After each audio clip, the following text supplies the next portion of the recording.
The only antidote to mental suffering is physical pain, meaning we all have our own individual and collective sufferings in life in one way or another in society and in public places. We suffer from disagreement, disengagement, disharmony, and also from ignorance, evil, hatred, jealousy, envy, etc. And on an individual level, we suffer from frustration, desperation, and crises, existential problems, identity problems, and so on and so forth. We suffer from the influence of desire, lust, etc.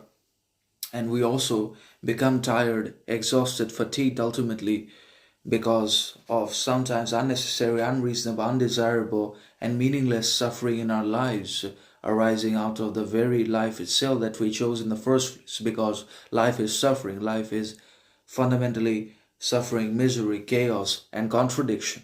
Because it always spins back at us, whatever good we throw at it. So it's always suffering, but it's only diversion and distraction that keeps us alive and that also keeps us away from suffering momentarily. But ultimately, the suffering or meaningless is ultimately back. So that is a real contradiction that is very difficult to deal with and manage and overcome ultimately. Because we cannot escape life. We have to live it, or we just have to finish ourselves forever. So, in such circumstances, mental suffering can be the antidote to physical pain. When we experience physical pain, either because of accidents or other causes, then mental suffering can be the antidote to basically the opposite kind of suffering.